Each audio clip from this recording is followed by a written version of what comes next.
Olá, boa tarde. Que tal? Bom, aí no Brasil é bom dia, que é de manhã, que é de tarde, mas aí é de manhã. Bom dia, boa tarde. Meu nome é Alessandra e eu sou autora do blog Nossos Momentos Montessori e também das redes sociais de YouTube, Instagram, Facebook de Nossos Momentos Montessori. E hoje nós temos um Montessori Live muito especial para mim, porque é uma pessoa que eu tenho uma profunda admiração e que eu tenho muito carinho, muita gratidão, porque mudou minha vida. Se não fosse por ele e também pelas pessoas que trabalhavam com ele, hoje provavelmente não existiria Nossos Momentos Montessori e também não teria passado por tantas experiências bonitas que eu passei desde 2013. E essa pessoa é Gabriel Salomão, do Lar Montessori, pesquisador, disseminador de Montessori, professor, autor da web de Lar Montessori, a maior web sobre Montessori na língua portuguesa. Também ele é parte da equipe do Montessori Everywhere. Enfim, é uma pessoa maravilhosa que eu acho que não preciso aqui fazer muita apresentação, porque eu acredito que todo mundo já sabe muito bem quem é o Gabriel Salomão. Eu descobri Montessori graças a ele. Se eu me tornei assistente Montessori, se eu tenho todas essas plataformas na web, é graças ao Gabriel, e eu tenho uma gratidão muito grande por ele, por tudo que ele fez pela minha família e também por mim. Certo? Então vamos ver se ele já está aqui. Vamos dar aqui olá para o pessoal primeiro, né? Olá, Alma Montessori, Dani. Olá. O Daniel. É que eu vi Dani. O Gabriel já entrou. Então eu vou convidar ele já para entrar, tá certo? Vamos ver. Vamos ver. Tem que convidar ele para entrar. Como que eu faço? Gente, faz tempo que eu não faço live. Aqui.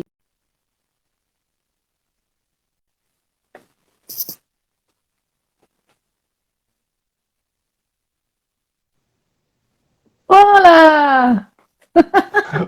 Oi, Alessandra, tudo bem? Obrigado. Ai, obrigada a você, Gabriel. É uma honra ter você aqui. Você não sabe a alegria que você me faz. Obrigado. Eu estava assistindo a apresentação que você estava fazendo, estava me emocionando aqui. Obrigado. Muito Ai, obrigado mesmo. não falei para você Obrigado. ficar emocionado. Falei porque é verdade. Obrigado. Pois É um prazer então. muito grande. A gente compartilha esse trabalho e essa jornada já faz o quê, Alessandra? Eu não sei mais quanto tempo faz, mas já faz uns 8 anos ou qualquer Uns coisa. 8 anos. Uns 8 anos. Porque eu comecei escrevendo em português, aí depois eu passei para o blog em espanhol, e o blog vai fazer agora 5 anos. Então, somando É, tudo, dá 8 anos. desde o começo dos estudos aí, né? É isso aí. Sim, é isso Que mesmo. legal. Muito obrigada por você estar aqui com a gente. Eu sei que você está super ocupado, cheio de projetos, e obrigada por você ter conseguido arrumar um tempinho aqui para conversar com a gente. Tá Obrigado a certo? você. Pois então, hoje nós vamos conversar sobre adultismo, que eu creio que é um tema super importante, super atual na nossa sociedade de hoje, e não só aqui na Espanha, no Brasil, acho que em todas as partes do mundo. É uma situação geral que está acontecendo. E eu acho que seria interessante a gente conversar sobre isso. Agora, nesse ano que eu comecei a fazer os Montessori Live, eu dediquei cada mês para um tema especial e sempre procurando temas que fossem importantes para a comunidade que lida com crianças, que tem crianças, de uma forma geral, né? Em janeiro eu conversei sobre adolescentes, em fevereiro eu conversei sobre a violência educativa ordinária. Então, hoje nós vamos conversar sobre adultismo, que também é um assunto sério, mas é um assunto necessário, né? Então, para começar, Gabriel, eu queria que você me explicasse para o pessoal o que é adultismo, porque muita gente ainda não sabe ou faz confusão, né, também com essa ideia. Vamos lá. Primeiro, assim, a gente precisa começar dizendo o seguinte: bom dia para todo mundo, e a nossa conversa não vai ser gostosa. A gente vai fazer o melhor possível para ela ser, mas ela não vai ser. porque adultismo não é um tema delicioso da gente conversar, não é como se a gente estivesse conversando sobre o desenvolvimento da criança de 3 a 6, sabe? Não é. A gente tem que olhar para erros cometidos pelo adulto de forma histórica, social, cultural, econômica. Então, o adultismo foi descrito pela Montessori sem o uso desse termo específico, esse termo é posterior a Montessori, mas foi descrito por ela quando ela fala que não existe problema social mais universal do que a opressão à criança, né? Esse sendo o mais universal de todos os problemas. Então o adultismo é isso, o adultismo é a opressão à criança. Só que ele toma várias formas, né? Algumas formas são mais óbvias, mesmo que para uma parte da população elas ainda não sejam óbvias, infelizmente, a gente vai chegar nisso, mas elas são mais óbvias e outras são muito sutis, né? Então a forma mais óbvia de opressão à criança é a violência física e a exploração do trabalho infantil. Né? São as duas formas assim escancaradas que a gente vê crianças sendo espancadas até a morte, e a cada 3 meses pelo menos uma chega aos noticiários, mas são milhares no mundo todo o tempo todo. Crianças espancadas e, de uma forma um pouquinho mais sutil, a criança que apanha. Eu acho que é isso que você chamou de violência educativa ordinária, não é? A criança que apanha em casa, né?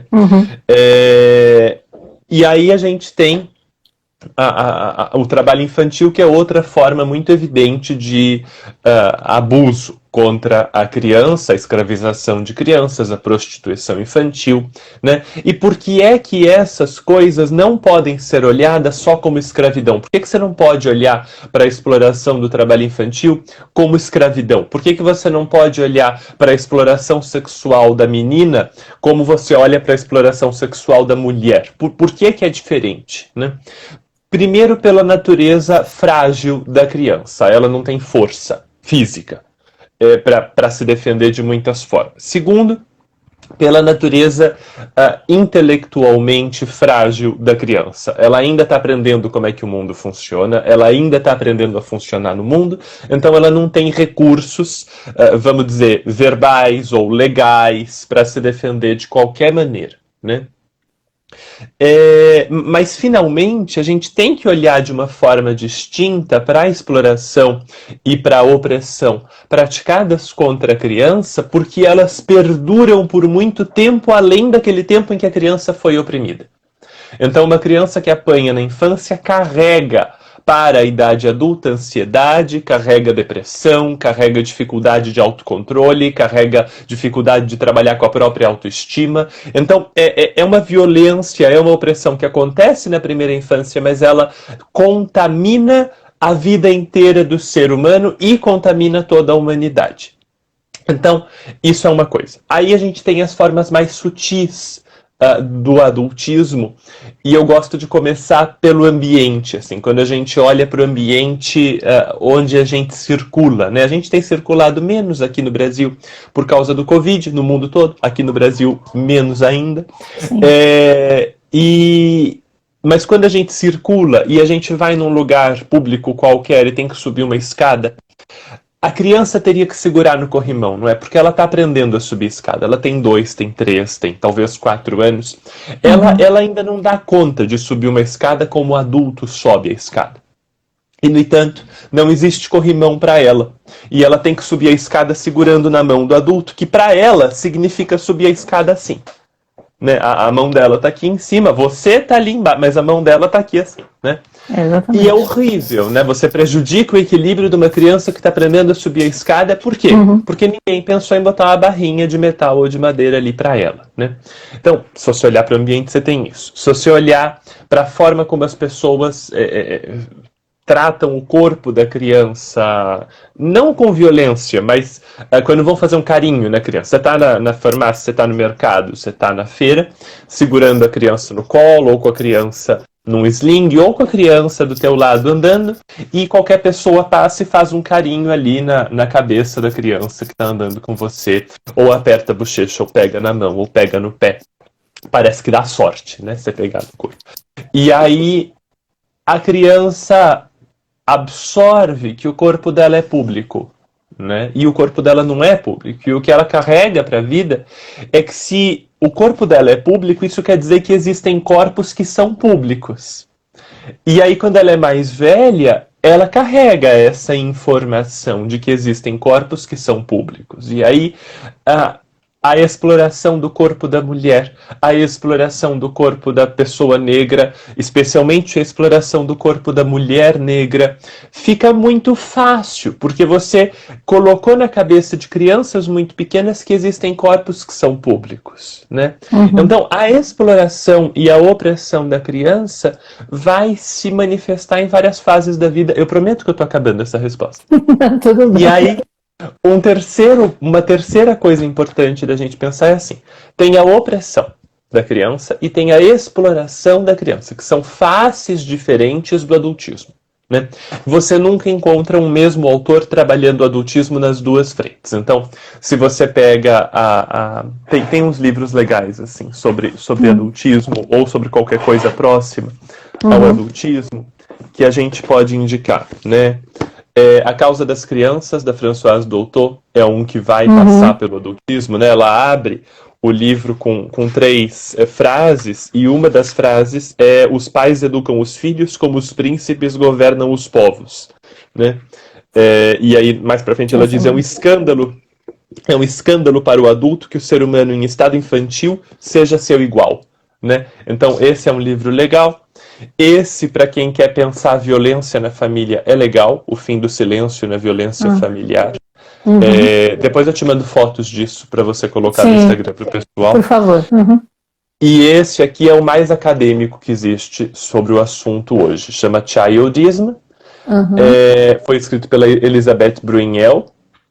E se chama Confronting Prejudice Against Children, confrontando o preconceito contra a criança. E em vez de chamar de adultismo, ela chama de infantismo, né? Mas ela usa infantismo para se referir ao que a gente está chamando de adultismo aqui. E que outros autores também chamam de adultismo. E aí nenhum desses trabalha esse outro lado que a gente vai conversar agora, que só é trabalhado pelo Foucault um pouquinho no Nascimento da Biopolítica, que eu não tenho impresso, eu só tenho PDF. O Foucault, quando fala do nascimento da biopolítica e fala de capital humano, diz o seguinte: a criança vai para a escola e na escola ganha capital humano. Capital humano é qualquer coisa que você ganha como ser humano, uma habilidade, um conhecimento, que você pode usar lá na frente para gerar dinheiro, para você ou para outra pessoa. Então, você aprendeu uma segunda língua e aquilo aumenta seu salário, capital humano. Você aprendeu uma estratégia de negociação e aquilo, capital humano. Você aprendeu a pintar melhor e aquilo faz você vender mais seus quadros, capital humano. Tudo isso é capital humano. A criança vai para a escola para adquirir capital humano, do ponto de vista econômico, do ponto de vista estritamente econômico, tá? E aí, quando ela sai da escola, 2 coisas podem acontecer. Ela pode trabalhar para outra pessoa. Ela pode ser funcionária numa empresa, por exemplo. E se ela for funcionária numa empresa, aquele capital humano que ela acumulou vai render dinheiro não para ela, mas para a empresa. Ela ganha um salário, mas o salário dela é desproporcional ao que ela rende para a empresa. Qualquer economista vai te dizer isso, não precisa ser de esquerda, não. Qualquer economista vai te explicar isso, né? O que o funcionário gera de lucro para a empresa é diferente do que ele ganha em termos de salário. Então, o capital humano dele rende para outra pessoa. Então, ele passou 12 anos, 17 anos na escola, sendo oprimido continuamente, porque a escola convencional é uma escola de opressão. Você tem que ficar o tempo todo em silêncio, o professor é que fala o tempo todo, o aluno nunca fala. Você tem que decorar o que o professor falou e aí repetir, em vez de investigar e seguir curiosidades. Você não tem liberdade para movimento, você precisa pedir para ir ao banheiro. Eu não consigo entender como nesse século isso ainda é verdade, mas você precisa pedir para ir ao banheiro. E aí, depois de 12 ou 17 anos de educação, ou mais, se você contar a faculdade, quando você vai trabalhar, o trabalho rende mais para outro do que para si. Então isso é exploração de trabalho infantil. Você botou a criança para acumular capital humano para render dinheiro para outra pessoa dali 20 anos. E por isso a escola convencional pode ser compreendida do ponto de vista dos estudos do adultismo e do ponto de vista do acúmulo de capital humano como exploração de trabalho infantil. Por que a escola Montessori não pode? Porque na escola Montessori você não está submetendo a criança a uma coisa ruim para ela. Você não está submetendo a criança a um momento depreciativo, a um momento de opressão. A criança está em liberdade o tempo todo. Né? Exatamente. E se essa criança cresce e se torna um empreendedor, essa é a minha última frase, se a criança cresce e se torna um empreendedor, por exemplo, e o dinheiro dela rende para ela, aí a gente está falando de um adulto. Então você submeteu a criança a uma série de opressões durante 12, 17 anos, para que quando ela chegasse à idade adulta, ela ganhasse dinheiro. Mas é a criança adulta, não é a criança criança. E de novo, você tem uma criança sendo explorada para um adulto ganhar dinheiro. São fases diferentes da mesma vida, mas você poderia ter o acúmulo de capital humano aqui sem ter a opressão. E é por isso que a gente tem que olhar para a educação convencional como uma forma de opressão e uma forma de exploração do trabalho infantil. Acabei. Obrigada. Que eu ia falar agora. Por isso que a etapa de adolescência no terceiro plano de Montessori é tão maravilhoso. Sim. Porque justamente é incentivado isso, que a criança ou o adolescente ele busque o seu trabalho, o que ele quer fazer, o que ele está disposto a fazer, o que ele sabe, o que dá prazer, o que ele decidiu fazer, e ele vai fazer para ele. Ele não vai, ou então como muito para a comunidade, mas ele não vai fazer para uma empresa. Ele vai fazer ou para ele ou para a comunidade, por isso que é tão legal.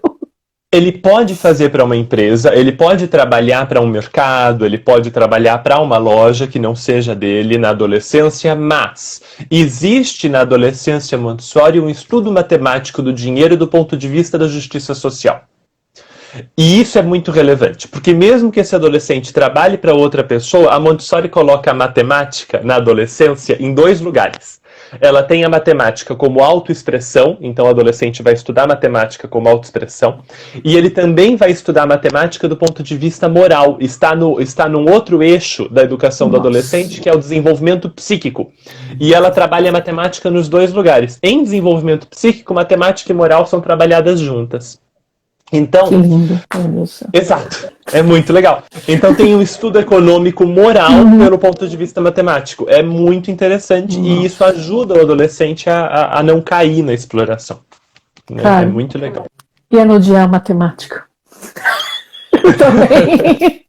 Porque quando a gente cresce odiando a matemática e se pergunta por que eu estou há tantos anos aqui sentado escutando esse cara ou essa mulher falar essas coisas e eu tenho que fazer essas coisas. Pra quê? Pra quê?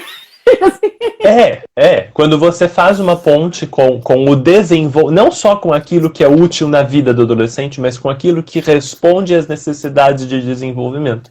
E o adolescente também passa por exploração, né, Alessandra? E por opressão. Sim. Mas vamos continuar, a gente chega nisso daqui a pouco, então sim, vamos continuar. Então, queria saber assim também, como que você acha que o adultismo ele se reflete hoje em dia na sociedade? Bom, um pouco você já falou antes, né? E se existe assim algum grupo etário que você acredita que afeta as crianças? Ou, por exemplo, não sei, só as crianças pequenas, só as crianças de 10 anos, ou só os adolescentes, ou não, se é uma coisa que afeta desde bebê até adolescente. Tá, a gente tem 2 coisas aí, né? A tua primeira pergunta é muito interessante, se existe uma apresentação do adultismo específica da nossa sociedade, do nosso momento. Existe. Existem as que perduram, então a questão da educação convencional, a questão de bater na criança, a exploração do trabalho infantil, isso perdura, né? Faz séculos e séculos e perdura. Mas existem apresentações do adultismo que são muito atuais. Então, por exemplo, a gente tem um mundo com muita pressa, né? E a gente não teve sempre um mundo com muita pressa. Assim. Se a gente olhar para trás 2.000 anos, 3.000 anos, o mundo tinha outra pressa, né? Era outro tempo, era muito mais lento tudo. Hoje não. Hoje o mundo tem uma pressa enorme, porque esse é o único jeito da gente continuar aumentando o lucro. Né? Então a gente tem uma pressa enorme. E por causa disso, uma apresentação do adultismo hoje é o apressamento da criança. né? Essa palavra eu acho que não existe, mas eu quero que ela exista. Assim. Sim, eu já ouvi falar. O apressamento da criança. Né? Aqui fala, tem um termo. Ai, caramba, agora eu não vou lembrar. Mas eu já sei exatamente o que você está falando. Tem um termo super exato. La redução da infância. Uma coisa assim, como que estamos reduzindo a infância cada vez mais, queremos que a criança cresça cada vez mais rápido, e no momento que ela cresceu, ao invés de você tratar ela agora, nesse momento que ela cresceu, como ela deve ser tratada, não, você regride e você começa a tratar como uma criança pequena. É muito louco. Tem esse, e tem o lado muito simples, muito dia a dia, de vamos logo, amarra logo o seu sapato, né? Que também é. Então, esse é um aspecto do adultismo hoje. Um outro aspecto do adultismo hoje é o tanto de ciência, assim, que foi colocada para o adultismo funcionar, né? A gente não tinha, a gente era adultista na intuição, né? E aí, mais recentemente, quando você tem, por exemplo, um desenho animado, né?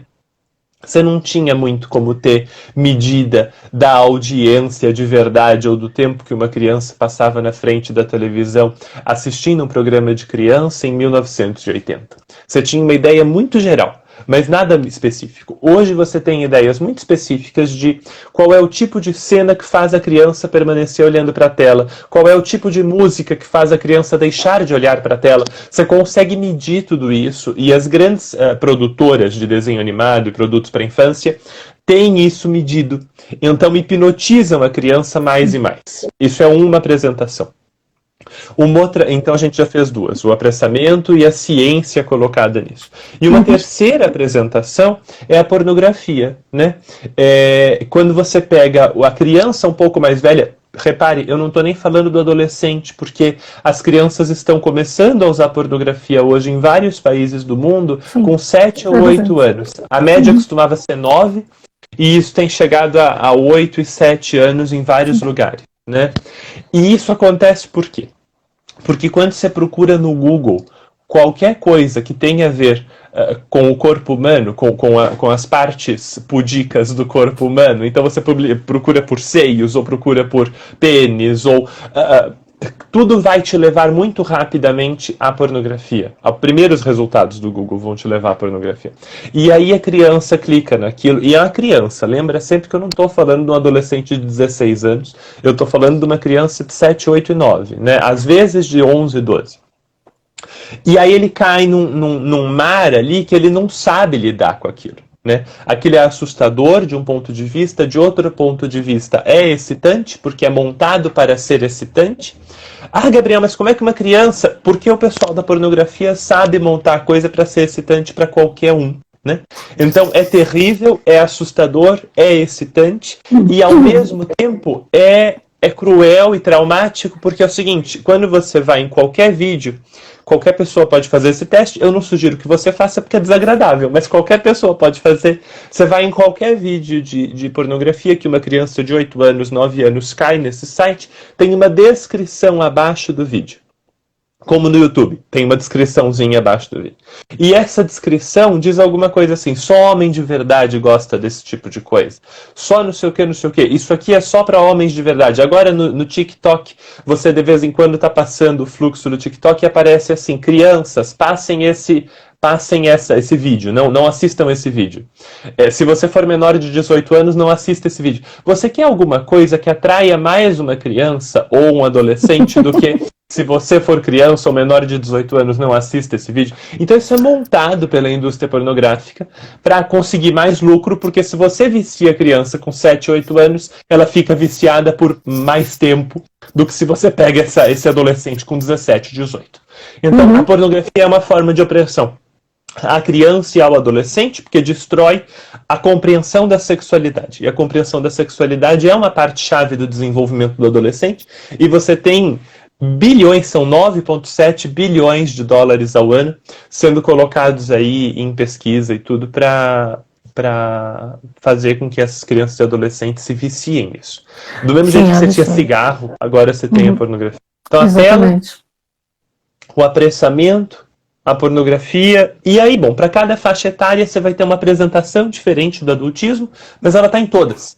Então você chama o adolescente de aborrecente, temos aí uma apresentação do adultismo, né? Quando você coloca um adolescente 12 horas por dia dentro de uma sala de aula com ar-condicionado sem janela para ele passar no vestibular, temos uma outra apresentação de adultismo. Quando você impede o adolescente de trabalhar, temos uma outra apresentação de adultismo. E claro, quando você explora o trabalho dele também, né? E se a gente cruza, do mesmo jeito que você tem no feminismo, por exemplo, o feminismo interseccional, né, que você vai olhar para o feminismo e aí você olha especificamente para a mulher negra, você olha especificamente para a mulher lésbica, né? Em todas essas situações, você tem uma intersecção entre tipos diversos de opressão. Né? Com a criança é a mesma coisa, o adolescente. Então, você tem um adolescente pobre, você sobrepõe a opressão do adolescente à opressão da classe. Você tem um adolescente negro, ou a criança negra, e a menina negra de 4 anos. Bom, você tem a opressão de ser menina, você tem a opressão de ser criança, você tem a opressão de ser negra, e se ela for pobre, você tem essa também. E então o adultismo não anula o machismo, ele não anula o racismo. Infelizmente, eles trabalham juntos. Sim, isso também que eu acho super interessante de comentar. Como que o adultismo, o machismo, o racismo, eles estão ligados. Vão todos com as mãos juntas, né? Mas antes um pouquinho de entrar nisso, você falou da pornografia, é uma coisa realmente chocante. A gente sabe que pornografia sempre existiu, desde que o mundo é mundo sempre existiu, né? E eu lembro quando eu era criança, eu via, mas assim, era uma coisa completamente diferente. A gente passava na banca de jornal e via aquelas revistas Playboy tapada e olhava assim e falava, bom, e aí se perguntava para a sua mãe, por que aquela revista tá tapada? Aí a tua mãe fala, não, porque a mulher tá pelada, a filha não pode mostrar a mulher pelada na rua. Ah, tá. E aí você ficava pensando, assim, e por que tem revista de mulher pelada? E aí você fica assim... E aí você vai crescendo, aí você vai entendendo, aí um dia você pega uma revista de mulher pelada, né? Um dia você vê um filme, não sei o quê. Mas era tudo muito mais... Como é que eu vou te dizer? Não era tão radical, não era tão forte como hoje. Hoje é uma coisa horrorosa. Não era industrializado. Essa era a diferença. A Gayle Dines, que é uma pesquisadora sobre pornografia e que trabalha hoje com famílias e professores de crianças e adolescentes, então vou repetir o nome dela. O nome dela é Gayle Dines. Ela tem um site chamado Culture Reframed, que também depois eu te envio essas coisas todas para você poder deixar pro pessoal. Legal. A Gayle Dines diz o seguinte, a questão não é tanto a pornografia. A pornografia por si só é um problema e sempre foi um problema. Mas a questão que nós temos que olhar hoje com muita atenção é a indústria pornográfica. Porque quando você tem, por exemplo, né, a pornografia infantil, ela é horrível, é claro, ela é uma face do adultismo, ela é uma forma de opressão das piores que a gente tem acontecendo, tá, gente? Não é uma coisa assim que não tá acontecendo, tá acontecendo. Mas se você tem a pornografia infantil acontecendo entre pessoas que sabem que aquilo é ilegal, entendem que aquilo é ilegal e estão se escondendo e estão fazendo aquilo da forma mais discreta possível, parará. Esta é uma opressão que fica num círculo específico. Não muito pequeno, porque com a internet isso acaba circulando, mas específico, né? Sei lá, 300 pessoas, 3.000 pessoas, é horrível, mas é específico.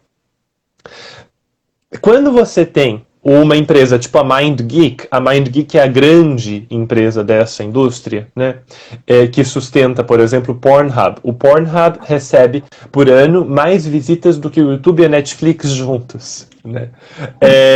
Deixa eu repetir essa informação. O Pornhub recebe por ano mais visitas do que o YouTube e a Netflix juntos. É horrível, juntos, exato. E aí, quando você tem a MindGeek permitindo que seja colocado dentro do site um vídeo de pornografia infantil, como permitia até 30 dias atrás, agora eles estão começando a implementar alguma coisa, porque a Mastercard e a Visa pararam de trabalhar com eles. E aí agora eles estão implementando coisas para que a Mastercard e a Visa voltem a trabalhar. É tudo dinheiro. Então, quando você tem o Pornhub recebendo esse tipo de vídeo, isso deixa de circular para 300 ou 3 mil pessoas e circula para 3 milhões, 30 milhões, 300 milhões. Né? O mesmo vídeo. E você passa a ter uma industrialização da pornografia infantil. Então você tem, por exemplo, empresas, setores de empresas especializados em vídeos de incesto, setores de empresas especializados em vídeos com mulheres que têm mais de 18 anos, mas têm um corpo que aparenta 13 anos, 12 anos. E aí você nunca tem como saber se aquela pessoa tem 18 ou se ela tem 13 ou 14. E já teve várias situações dela ter 14, 15. Né? E isso é uma industrialização. Então hoje, você fala, nossa, hoje é muito pior. Hoje é muito pior do mesmo jeito que antigamente você comia hambúrguer, mas hoje você tem o McDonald's, que faz milhões de hambúrgueres por segundo. A mesma coisa aconteceu com isso. É verdade. Só queria contar uma coisa que aconteceu aqui na Espanha. Não sei se no Brasil já aconteceu, é capaz, porque, enfim, aconteceu cada vez tem acontecido mais, eu tenho visto mais na imprensa, mas esse caso que aconteceu no final do ano passado foi muito chocante. A Polícia Nacional da Espanha, eles têm como eu imagino que todas as polícias têm, eles têm um grupo que se dedica a procurar pedofilia, a procurar pornografia e tal, e aí eles haviam encontrado um grupo de 40 menores de idade. O maior tinha 14 anos. E acho que o menor tinha 8, se não me falha a memória, que estavam transmitindo vídeos de sexo com bebês. Nossa Senhora. Acho que foi no Instagram que eles estavam transmitindo. E a polícia pegou. E aí, imagina você estar na sua casa, vendo televisão com a sua mulher, tranquilamente, vendo a novela, sei lá, toca a campainha, você vai abrir a porta, é a polícia. E aí você fala, ué, polícia, o que foi que aconteceu? Então, sabe o que é? O senhor, sabe o que é? Que o seu filho, a gente descobriu que o seu filho está transmitindo pornografia, pedofilia, pedofilia, pelo Instagram. Isso aconteceu. E o policial, ele foi entrevistado pelo País, pelo Mundo, por vários jornais. Ele contou que quando ele tinha que dar a notícia para os pais, porque os pais levavam um choque e falavam assim, o que está fazendo a polícia aqui na minha casa? E o policial falava assim, olha, a gente está aqui porque a gente descobriu que o seu filho está transmitindo pedofilia. Os pais ficavam assim, o quê? Não pode ser. Não pode ser. Ele, sim. E aí eles provavam tudo. Os pais ficavam doidos, assim, muitos falaram que muitos choravam, muitos tiveram vários tipos de reações. Ele não quis entrar muito nas reações, mas assim, ele falou que ele ficou besta com duas coisas. A primeira coisa que ele ficou besta, como nenhum dos pais sabiam. Nenhum dos pais. Que ele entrou na casa, que ele falou assim, olha, o seu filho está transmitindo pedofilia, nenhum deles sabiam. Essa é a primeira coisa que ele ficou chocado. Segunda coisa que ele ficou chocado foi quando ele foi conversar com essas crianças. Quando ele foi falar assim, olha, você está fazendo isso. Você sabia que isso é legal? Você sabia que... E aí eles falaram, tá, mas não tô nem aí, assim... E assim, mas por que você faz isso? Você não vê que são crianças que estão sofrendo, estão chorando. E falavam... E dá igual, assim, não me importa, e daí, assim, mas por que você fazia isso? Porque é engraçado, e isso foi uma coisa que chocou muito, eu lembro até que quando saiu essa notícia, eu li no Twitter, viralizou essa notícia no Twitter, todo mundo falando como pode ser que um adolescente diga que é engraçado ver um bebê ser estuprado.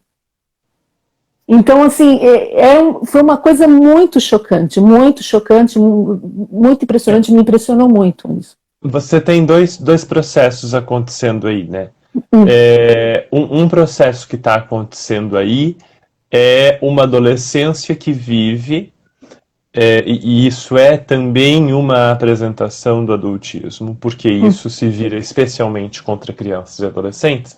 Você tem uma adolescência e uma infância que se desenvolvem sob a tirania da audiência. Então, de crianças e adolescentes que esperam um like, que esperam um comentário, que esperam qualquer uma dessas reações das redes sociais. E isso é algo que faz com que essa criança e esse adolescente imaginem que eles só valem, que eles só têm valor, e a Montessori vai se referir a esse processo como valorização da personalidade, né? Que eles só têm valor se eles estiverem recebendo audiência e reações. E a gente tem como entortar a valorização da personalidade de muitos jeitos. Então, quando a gente fala em Montessori que a gente não deve premiar a criança, por exemplo, e castigar a criança, e a gente deve usar outras coisas, né, mas não prêmios e castigos, isso tem a ver com a distorção da sensação da valorização da personalidade. Uma criança que é elogiada o tempo todo, deixa a autoestima dela na mão de quem elogia, e aí quando alguém para de elogiar, ela sente aquela autoestima ser esmagada, né? Então, quando você tem uma criança se desenvolvendo sob o like, sob o número de comentários e compartilhamentos parará, ela sente que só isso é que dá a ela valor. E aí ela busca as coisas que deem esses likes e esses compartilhamentos. E o que é que dá isso? A ponta. Isso é algo que o YouTube entende muito bem e você vai encontrar... O Eu País, por exemplo, tem vários textos sobre esse assunto, né?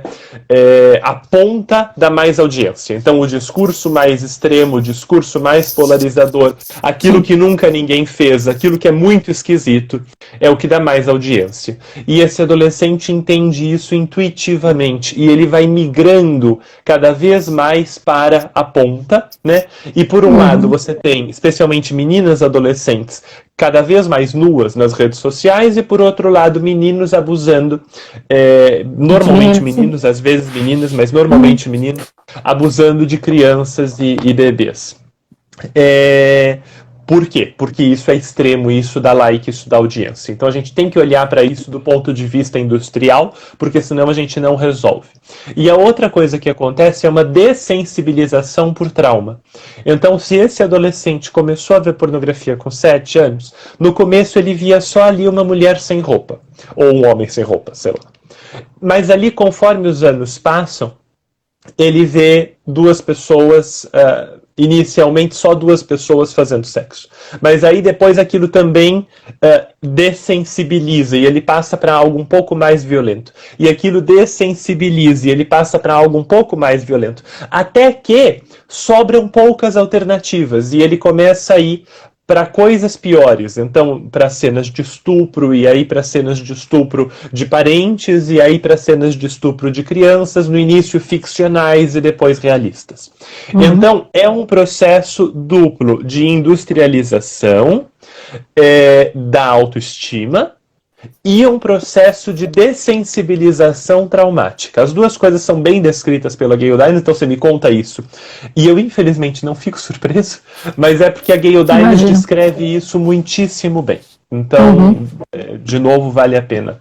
E são facetas, não é? A gente vai conversando e a gente vai chegando. São facetas da opressão da criança e do adolescente.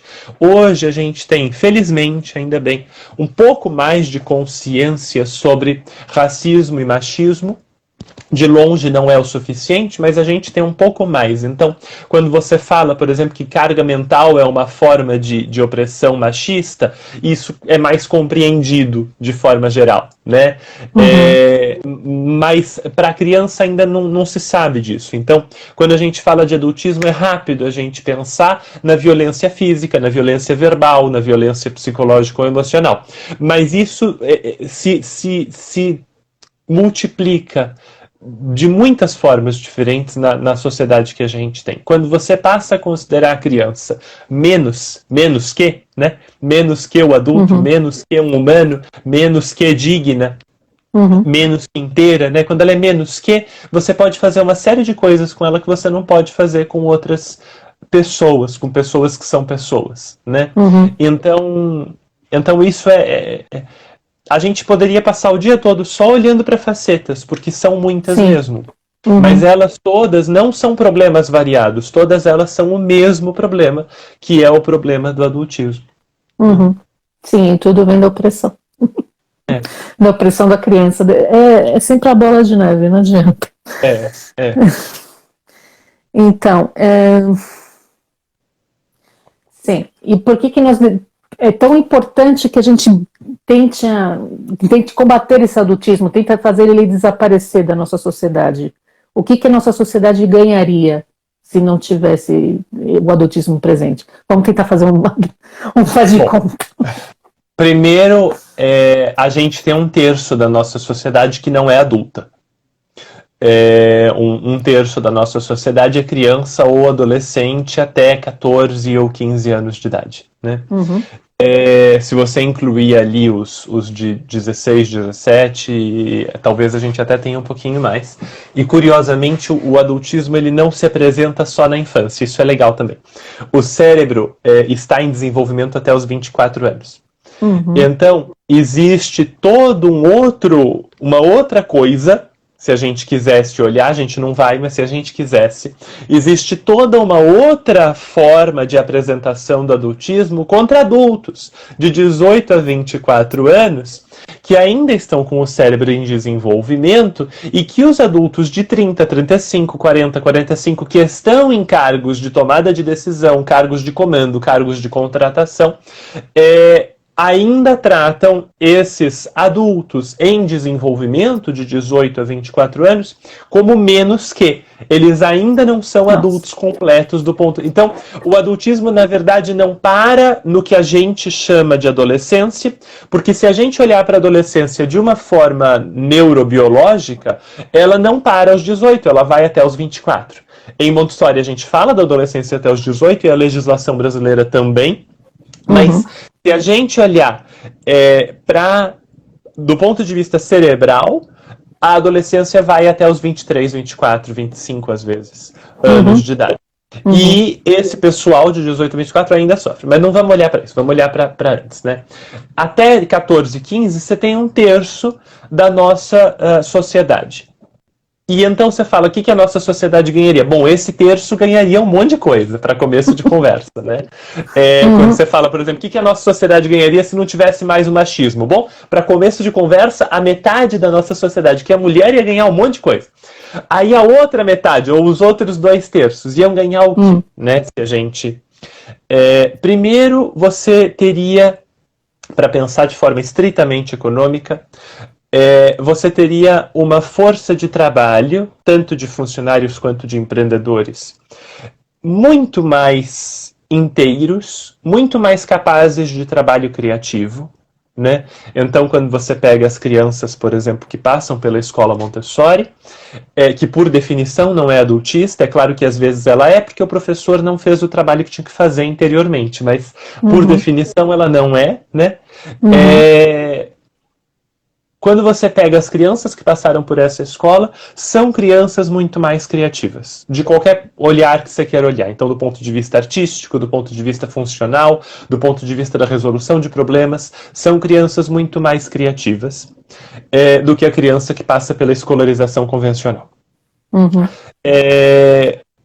Então, a gente teria isso. E a gente sabe hoje que a criatividade é essencial, não só para dinheiro, então não só numa análise estritamente econômica, mas do ponto de vista da sobrevivência da humanidade e da sobrevivência do planeta. A gente não sabe, quem disser para você que sabe tá mentindo, a gente não sabe como sair dessa. Assim, a gente se enfiou num negócio que a gente não está sabendo como é que a gente vai sair. A temperatura do planeta está aumentando numa velocidade alarmante, as cidades vitorianas vão acabar em 50 anos, e a gente não sabe o que é que a gente pode fazer para impedir isso, que não seja parar de crescer. E ou a gente precisa de gente muito criativa que nos ajude a parar de crescer, ou a gente precisa de gente muito criativa que nos ajude a crescer de uma forma que não continue destruindo o planeta. Uma das duas coisas a gente precisa, e os adultos de hoje não sabem fazer. Né? Pois é. Sabe então, que eu tava... desculpa. Imagina. Eu tô lendo Admirável Mundo Novo. Não, e E eu estou lendo justamente uma edição, que foi muito boa que encontrei ela, inclusive, porque eu encontrei totalmente sem querer. Eu baixei o primeiro que encontrei e deu a sorte que era justamente a edição melhor, que tem a primeira parte é o livro Admirável Mundo Novo, e a segunda parte é o Retorno ao Admirável Mundo Novo, que é o livro que o Aldous Huxley escreveu nos anos 60, que ele está comentando o livro que ele escreveu nos anos 30, que ele escreveu em 1931, eu acho que ele escreveu o Admirável Mundo Novo, e aí o retorno é de 30 anos depois. E ele começa a fazer uma reflexão sobre o livro que ele escreveu e ele compara com a sociedade de 1960. E aí você começa a ver que eu tô já nessa parte, né? Que ele tá comentando da sociedade. E eu falei, puta. É que não parece que ele tá falando da sociedade de 1960. Ele tá falando da sociedade de 2020, de 2021. Então, é muito doido. É que a Montessori, quando fala no final da carreira dela, também parece que ela está falando de agora. Porque o que tinha acabado de acontecer naquele momento era a Segunda Guerra, né? Então, você tinha tido uma mudança do mundo muito enorme, uma integração do mundo muito enorme, né? Do mesmo jeito que a gente teve agora, mudanças enormes e uma integração enorme. Quando você olha, o Yuval Harari, para mim, é uma das mentes mais brilhantes vivas no mundo hoje. O Yuval Harari escreveu Sapiens, depois Homo Deus, e depois 21 lições para o século XXI. E nesse último, nos 21 lições para o século XXI, no Homo Deus um pouco, mas muito no do século XXI, ele fala de desafios globais. Hoje, a gente praticamente não terá mais desafios locais, né? Então, quando você pega o coronavírus, por exemplo, para ele ter sido enfrentado adequadamente, ele deveria ter sido enfrentado como um desafio global. Todos os países juntos, distribuindo vacina para todos os países juntos, com um controle de vacinação de todos os países juntos, de maneira que a população do planeta estivesse vacinada a essa altura do campeonato. Isso não aconteceu, então você ainda tem polos de disseminação do vírus que vão perdurar aí por um monte de tempo e lascar o planeta todinho. Não só os países, mas o planeta todinho, né? E isso foi falta de enxergar a questão como um desafio global. Aí um outro desafio global que o Harari aponta para nós é a inteligência artificial. A inteligência artificial está crescendo, aumentando. Eu brinquei num curso que eu fiz recentemente, que aquele curso tinha sido montado por uma pessoa e 4 inteligências artificiais. Que é verdade, para montar qualquer curso eu uso um monte de maquininhas online que sistematizam as coisas para mim, né? Tempos atrás, o curso teria que ter sido montado por 3 ou 4 pessoas. Né? E hoje ele pode ser montado por um monte de inteligências artificiais e só uma humana. E aí o que o Harari nos diz é que daqui 20, 30, 50, 150 anos, a gente vai ter uma parte da população do mundo que vai ser inútil e desnecessária do ponto de vista estritamente econômico. Né? E é isso que o Aldous Huxley fala também. Esse é um outro desafio global. Né? E aí um terceiro desafio global é o do aquecimento global mesmo, da mudança climática, né? E se a gente não tiver crianças e adolescentes que tenham passado por um desenvolvimento que não iniba a criatividade, que tenham passado por um desenvolvimento que não destrua ou manipule o senso de autoestima e, portanto, permita que esses adolescentes experimentem coisas porque eles não têm medo de serem ruins, assim, o erro é ok, isso não quer dizer que eu sou ruim, né? Se você tiver uma geração de crianças e de adolescentes que se tornem adultos capazes de vulnerabilidade, porque não tiveram que passar a infância e a adolescência se defendendo de adultos e de adultismos o tempo todo, né? Se você tiver isso, a gente consegue enfrentar desafios globais de extrema complexidade. A complexidade não é difícil. A gente tem essa confusão entre complexidade e dificuldade. Complexidade e dificuldade são coisas diferentes. Na verdade, quando você tem um olhar que permite alguma complexidade, muitas coisas ficam mais fáceis. Esse livrinho, livrinho mesmo, do Edgar Morin, Cabeça Bem Feita, fala muito sobre essa questão da complexidade. E fica muito claro, assim, eu consegui enxergar vários aspectos da educação montessoriana no livro, é por isso que eu estou mostrando.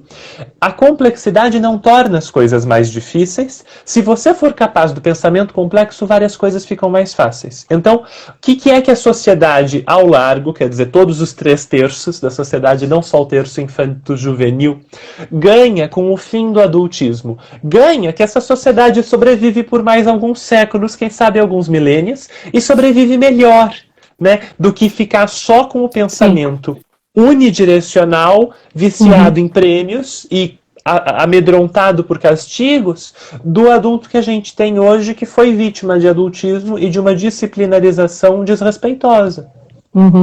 Então ganha isso. Tem um mundo novo. A Montessori diz, eu acho que é perfeito, ela diz um mundo novo cheio de milagres. É isso que a gente ganha com o fim do adultismo. Um mundo novo cheio de milagres. É verdade. Dá muito medo quando você lê o livro do Aldous Huxley, porque é aquela sociedade do futuro que pode muito bem acontecer, porque eu acho que até já existe tecnologia para isso, que é de a manipulação genética, o controle, vamos ver quantos inteligentes a gente precisa. A gente precisa de tantos, tá? Então vamos fazer tantos inteligentes. E agora quantos obreiros a gente precisa? A gente precisa de tantos, então vamos fazer tantos obreiros. E é muito engraçado, porque lá pela metade final, assim, já terminando o livro, né, porque aparece uma pessoa que não foi criada nessa sociedade, é muito legal o livro, é muito bom, eu não sabia que ele era tão bom, eu adorei, o livro é muito bom. E chega uma hora que esse cara, ele está conversando com o líder da sociedade moderna, né, e ele pergunta assim, mas por que vocês não fazem só pessoas inteligentes, só os alfas? Por que não fazem então uma comunidade perfeita, onde todo mundo é inteligente, todo mundo é super capaz, nossa, e ele fala, não, de jeito nenhum, você tá louco? Como que a gente vai fazer uma sociedade assim? Não, a gente precisa ter aquele grupinho, porque os alfas, eles não vão querer fazer o trabalho dos Y. E os Y, cara, eles não vão ter a capacidade de fazer o trabalho dos alfas. Então a gente tem que ter os alfas, mas a gente tem que ter os Y. Eu adoro esse livro. Eu fiquei assim, porque é verdade. Eu adoro a pergunta. A pergunta que esse livro faz, né? Assim, que ele não faz, mas que fica, assim. Apesar de tudo, todo mundo nessa sociedade é feliz. Porque tem ali o soma que todo mundo bebe e tal. Então, qual é o problema? Né? Essa é a pergunta que sobra e que eu acho interessante. Assim, eu acho aterrador o livro e assustador de vários jeitos, mas eu acho essa pergunta legal. Assim, todo mundo é feliz, então qual é o problema? Porque a gente tem a ilusão da felicidade, né? E às vezes, e isso é outra questão, assim, se a gente tem uma sociedade hoje em que produzir é muito fácil, produzir é muito barato, mesmo produzir coisas, não só conteúdo, produzir coisas, né? É muito fácil, é muito barato, então se produz muito e para não se ter prejuízo você tem que vender muito também. E aí, uma outra faceta desse adultismo é a publicidade infantil. Né? O Instituto Alana aqui no Brasil tem trabalhado nisso de forma magistral e os poucos avanços que a gente tem se devem ao Instituto Alana, esse reconhecimento é merecido, mas ainda é um grande problema. E é uma faceta do adultismo porque a criança não tem a capacidade cognitiva mesmo de análise, né, e emocional, de resistência para lidar com a publicidade infantil. E porque a gente tem um excedente de produção hoje, porque é muito fácil produzir, é muito barato, e é muito barato mandar coisas para qualquer lugar do mundo, né? E é muito rápido, então se precisa que as coisas sejam consumidas numa velocidade enorme. E se tem usado as crianças para isso. E as crianças crescem com uma ilusão de felicidade que tem a ver com prazer. Né? E sempre foi assim, se você olhar lá, Jesus Cristo falando dos lírios do campo, Buda falando dos 5 desejos, quem você olhar 2.000, 2.500, 3.000 anos atrás, vai falar sobre essa questão de confundir o prazer com a felicidade, né? Mas uma das formas insidiosas que a gente tem hoje e adultistas é viciar essa criança num prazer que tem a ver com consumo, né? Para que ela se torne um adulto que precise trabalhar excessivamente porque ele precisa o tempo todo ter um pequeno estímulo. e esse pequeno estímulo é comprado, né? Então, são muitas facetas, muitas coisas. Sim, é verdade, né? Ainda bem que temos Montessori, mas são muitas coisas. Realmente, realmente. E quando eu li esse livro, eu pensava tanto nela. Eu pensava tanto, principalmente quando descreve as crianças. Nossa Senhora. A parte, eu não vou falar porque talvez tenha gente que queira ler esse livro que ainda não leu. A parte das crianças é muito punk. O livro, para quem não pegou esse pedaço, o livro é Admirável Mundo Novo, do Aldous Huxley, é muito, muito bom. Tem pessoas levando choque, mas é muito, muito bom. Sim. Então, continuamos. Claro, e você já me respondeu, mas podemos desenvolver um pouco mais. Assim, como que Montessori pode nos ajudar a compreender o adultismo e a combater o adultismo? Bom, a compreender, eu acho que realmente a gente conseguiu dar uma boa olhada. Do ponto de vista da mudança, a Montessori tem Deixa eu organizar o pensamento. Eu preciso responder meio breve e eu tenho que organizar. Bom, a Montessori tem um caminho de educação que ela descobriu e delineou para nós, né? Não é sempre assim. Vários dos grupos que combatem adultismo não têm um caminho delineado, né? Tem só uma ideia abstrata. E a Montessori nos deu um caminho delineado. Então essa é uma das virtudes de Montessori, é mais fácil, porque existe um caminho para ser trilhado, né? Existe uma educação montada, com um ambiente montado e uma conduta de professor de escrita, etc, etc, e de adulto de forma geral também, de escrita, etc e tal. Mas uma segunda coisa que eu acho que Montessori nos oferece é um caminho, um início de caminho para a transformação do adulto, né? E a base desse caminho da transformação do adulto é a observação da criança. É o adulto parar de fazer coisas e se sentar para olhar e aprender com a criança como é que a educação deve acontecer, né? E porque a base desse caminho é a observação da criança, nós temos uma desintegração mesmo da lógica adultista, né? Em vez de mandar, ensinar, exigir, premiar, castigar, esse adulto para, silencia e observa. É uma inversão, né? E por que nós temos essa inversão? As boas formações em Montessori costumam ter pelo menos algum sucesso na condução do adulto nessa transformação, né? Porque envolvem esta observação e a reflexão que vem depois dela. Então eu acho que essas duas coisas juntas, assim, para a gente amarrar de uma forma breve, né, são as melhores. A Montessori tem um método que nos permite aplicação, assim, mesmo sem a gente ser um grande estudioso da pedagogia e tal. E a outra coisa que ela nos oferece é um caminho de transformação baseado na observação da criança. Aí, claro, se você for ler a Montessori, e vários dos montessorianos que vieram depois dela e que, graças à obra dela, conseguiram também produzir coisas muito interessantes, você tem um discurso que ajuda, né? Para uma transformação você precisa de 3 coisas. Você precisa dos ensinamentos corretos, você precisa da prática correta e você precisa da comunidade correta, né? E em Montessori nós conseguimos as 3 coisas, né?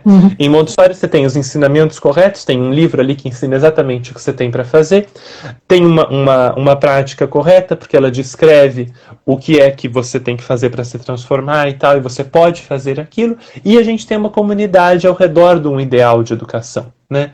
Então Montessori tem condições muito adequadas, e a leitura dos livros dela é muito inspiradora, e a leitura de livros de outros montessorianos também. Então isso tudo nos ajuda. Isso tudo nos ajuda a nos manter num caminho de transformação, eu acho. Sim, eu acredito que e assim, desculpa, eu esqueci disso. Um último ponto relevante muito rápido. Cabe. Sim. Dá pra gente fazer dentro da escola, dá pra gente fazer dentro da casa. A gente não precisa de uma sociedade nova para começar a fazer Montessori. Montessori nos levará a uma sociedade nova, mas a gente pode começar nessa, e isso é muito legal. Exato. Uhum. Exato, é que a gente tem que começar nessa, na verdade, né? Aí é que está. Eu nunca vou me esquecer da frase da minha formadora, Guadalupe, que ela dizia: Montessori serve para todo o Homo sapiens. Ela assim, é Homo sapiens, então serve Montessori. Agora, no dia que o Homo sapiens sofreu alguma transformação, assim, sei lá, caiu uma bomba, ele sofreu uma radiação, ou houve extraterrestre, e o Homo sapiens deixa de existir, e aí vai ser Homo tatalalá, aí já Montessori já não vai mais servir, aí não, aí já não, mas enquanto somos Homo sapiens, serve. Excelente, é isso. Muito bem, vamos ver. Nossa, a gente já está 1 hora falando. Que legal, e eu nem percebi o tempo passar. Vamos ver Foi se rápido. tem. Vamos ver as perguntinhas aqui, pessoal. Tem muito comentário. Nossa, acho que não vou nem conseguir ver todos. O pessoal está perguntando: dá para começar com adolescentes? Começar Montessori com adolescentes? Acho que é essa a pergunta. Claro que sim. Sim. Dá. Tem abordagens específicas para isso. Eu não vou conseguir responder em 2 minutos como fazer isso, mas existe um livro da Montessori, deixa eu achar, tá aqui, da infância à adolescência, este aqui, que no final do livro ela tem 3 capítulos que vão tratar especificamente do adolescente e das ideias da Montessori para o adolescente.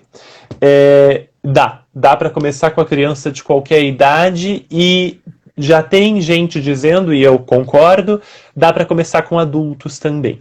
Até de 18 a 24 anos, que você ainda tem cérebro em formação, né? Então dá para começar, sim. Certo. A Kátia está dizendo, nós já começamos. Obrigada, Kátia, por você estar aqui. Que mais?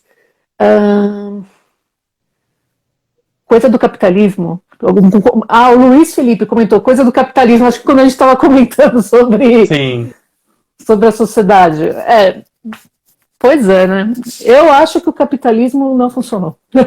Outro dia eu estava conversando com um amigo meu que é filósofo e nossa... E ele tem uma visão muito pessimista, assim. Ele falou que realmente não funcionou, mas a gente está ferrado. Assim, Então, eu acho que não. Eu não sou uma pessoa pessimista nesse sentido. Como a Montessori, como Harari, né? Eu acho que não se trata de um pessimismo. Se trata de analisar para a gente descobrir o que tem que fazer. Descobrir se deu certo ou descobrir se deu errado depende muito de para quem você pergunta. E do que você pergunta. Então, por exemplo, a fome, a guerra diminuiu muito com o capitalismo. A guerra diminuiu muito com o capitalismo. Eu estou longe de defender o capitalismo, né? Eu sou de esquerda de verdade, mas assim, a guerra diminuiu demais com o capitalismo. Você tinha muito mais morte por guerra pré-capitalismo do que pós-capitalismo, né? Então, depende do ponto de vista que você adota. A gente tem uma sociedade hoje muito mais capaz de conversar e colaborar do que a gente tinha 500 anos atrás. Tem várias coisas muito bonitas, e o que a Montessori diz é que a gente precisa descobrir essas coisas. Assim. Ela fala que a humanidade já é solidária, já é colaborativa, já não é egoísta, mas que a gente precisa descobrir que a gente é assim, para que a gente possa usar isso a favor da humanidade. Porque enquanto a gente continuar acreditando que a gente é egoísta e que a gente não é solidário, a gente não vai conseguir colaborar de verdade. E eu acho essa visão interessante. É verdade, é verdade. E olha que quando aconteceu o coronavírus, todo mundo falava, né? Será que agora que veio esse vírus, a sociedade vai mudar? E houve um primeiro momento que chegou a mudar. Pelo menos aqui na Europa eu vi, assim, teve um primeiro momento que chegou a mudar. Mas foi uma coisa assim, muito rápida, muito pequena. E aí depois começou a sair outros sentimentos para fora e como que controlou. Mas houve uma parte que foi bonita, aquela coisa que todo mundo estava fechado em casa, aí chegava a tal hora, que você saía na janela, que você cantava, que você tocava música, que você aplaudia. Poxa, isso, a primeira vez que eu vi, eu fiquei emocionada. Eu fiquei super emocionada. A primeira vez que eu vi que todo mundo da minha rua abriu a janela às 8 horas da noite em ponto e começou a aplaudir. Eu fiquei assim, que é isso? Aí eu falei, tá vendo? A humanidade tem uma chance ainda. As pessoas querem melhorar. Querem, só que aí depois começou a vir as picuinhas. Então, mas é por isso que nós não podemos perder tempo olhando para o adulto, né? Uhum. A gente tem que olhar para o adulto só o suficiente para ajudar esse adulto a ser adequado para a criança. Mas o nosso tempo tem que ser dedicado à criança, né? Eu tenho uma preguiça, eu vou te confessar, assim. Eu tenho uma enorme preguiça da análise da sociedade. Eu leio muito isso, mas eu leio basicamente para saber como comunicar isso. Eu tenho uma preguiça enorme, porque eu acho que a gente perde um tempo enorme decidindo se deu certo, se deu errado, se... Tanto faz, assim, a gente tem a sociedade que a gente tem. O que a gente pode fazer de muito legal é a gente olhar para a infância que existe e descobrir a melhor forma de educar essa infância que existe, né? Eu acho que a história é essencial, sociologia é essencial. Outro dia eu estava fazendo a listinha ali dos livros que eu levaria para a Ilha Deserta para reconstruir a civilização. Foi um desafio de um amigo. E eu botei 2 de sociologia e história, né? Eu acho que é essencial. Eu tinha direito a 3, e 2 eram de sociologia e história. O terceiro era de Montessori. Eu acho que é super necessário, mas eu acho que o nosso tempo maior tem que ser usado descobrindo como é que a gente vai se comunicar com os outros, como é que a gente vai olhar para a infância, como é que a gente vai educar esta infância para que o mundo de daqui 50 anos seja mais legal, sabe? Não me importa se deu certo ou se deu errado, me importa muito como a gente faz para melhorar. Assim, mesmo que tenha dado certo, dá para melhorar, e se tiver dado errado, dá para melhorar. Como é que a gente faz para melhorar? Claro, tá certo. Deixa eu ver o que mais aqui. Perguntando do livro. Verdade, Gabriel. Clarissa Cassabona está dizendo. Verdade, Gabriel, eu tô no Instagram da minha mãe agora porque estou com a bateria do meu celular que está no final. Acho que foi aquela parte que você estava falando sobre as inteligências artificiais. Eu acho que foi por isso. A Kátia está dizendo, precisamos pensar no que podemos fazer agora com as ferramentas que temos. Isso. É exatamente isso. Eu acho que a gente tem que parar de discutir tanto e colocar a mão na massa mesmo. Não adianta, porque já está chegando num ponto que a casa vai cair. Já está caindo, né? Na verdade, já está caindo. O meu sobrinho, ele é biólogo marinho, e um dia ele colocou no Instagram dele uma foto dos corais que ele viu debaixo do mar, e os corais todos amarelos, assim, e aí ele explicou, quando os corais estão amarelos, significa que eles estão mortos. Assim, ou doentes, muito doentes ou mortos, né? E aí claro, quando eu vi aquilo, eu lembrei do livro da Maria Montessori, do Educar Potencial Humano, que ela fala só dos corais. Dos corais. E você fica apaixonada pelos corais. Aí eu vi aquela foto e falei, ai, coitada dos corais. E é muito bom, muito triste mesmo. Muito triste. Por outro lado, a gente também tem adolescentes descobrindo formas de você construir, usar tijolos e materiais de tijolos para colocar em locais específicos do oceano para acelerar a recuperação desses corais. Eu vi isso também. Então, de novo, a análise é da maior relevância, mas a gente precisa descobrir como fazer para mais adolescentes terem espaço e chance de terem essas ideias, fazerem essas descobertas. Né? Claro. Eu me recuso, Alessandra, a ser pessimista. Sabe? O pessimismo é de uma preguiça extraordinária. Porque se a gente é pessimista, não deu errado, paciência. Deu errado. Não. E vai dar errado. Não. Né? Eu me recuso ao pessimismo porque ele não vai nos levar a lugar nenhum. Exatamente. E se a gente for otimista, se a gente olhar e falar, não, pera lá, tem 3 adolescentes que descobriram um negócio. Como é que a gente faz para mais adolescentes? O que aqueles 3 tiveram que aqueles outros não estão tendo? E como é que a gente dá para aqueles outros? Exatamente. E aí, dar essa chance, sabe? A gente precisa passar o nosso tempo se ocupando disso. Precisa ser. É o caminho que a gente tem. Por isso que é tão importante o trabalho que a gente está fazendo, né, Gabriel? De transmitir Montessori, de dar a voz para a criança pequenininha, a criança mais ou menos pequena e o adolescente. Porque todos têm uma mensagem para nos transmitir, todos têm uma grande importância. É aquilo que a Maria Montessori dizia, a criança é o mestre do homem. Essa frase dela, para mim, é a que define tudo.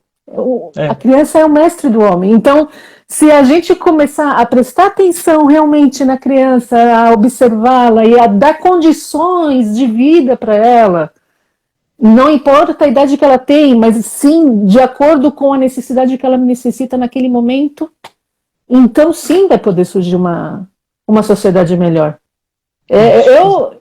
Eu acredito nisso. Nossa, quando eu descobri Montessori, eu já falei várias vezes na internet. Eu era jornalista. Quando eu resolvi fazer jornalismo, eu tinha aquele sonho de que eu ia mudar o mundo graças às minhas matérias. Assim, era muita inocência, muita presunção minha, mas eu tinha esse sonho que eu ia transmitir as notícias e ia fazer as pessoas mudar de ideia, iam fazer alguma coisa, iam mudar, e você, não, olha, né? Mas aí a gente viu que eu estava escrevendo e não estava mudando nada. Era assim, e não rolava, e cada vez aumentava mais os problemas, e aquilo foi me deixando super para baixo. Eu falei, pô, mas não era para isso, né? E até que um dia, quando eu menos esperava, que eu descobri Montessori, que eu comecei a ler sobre Montessori, e comecei a ler os livros dessa mulher, eu falei, gente, é isso, não era o jornalismo, não era o jornalismo que ia me ajudar a mudar a sociedade, o que vai me ajudar a mudar a sociedade é o que essa mulher está falando. Nada contra os jornalistas, assim, precisamos deles, precisamos muito, mas o caminho de verdade está na criança. Com certeza, é verdade. Então tá bom, Gabriel, muito obrigada pelo seu tempo, a gente já está aqui 1h10. Obrigado a você. Imagino que você deve de ter... Foi bom. Foi muito bom, sim. Muito obrigada. Obrigada por todo mundo que esteve aqui assistindo, a Jardim dos Descobridores, está mandando um coraçãozinho, muito obrigada por todo mundo que esteve aqui e a continuar transmitindo Montessori. Com certeza. Obrigado, Alessandra. Obrigada. Até logo. Tchauzinho. Tchau.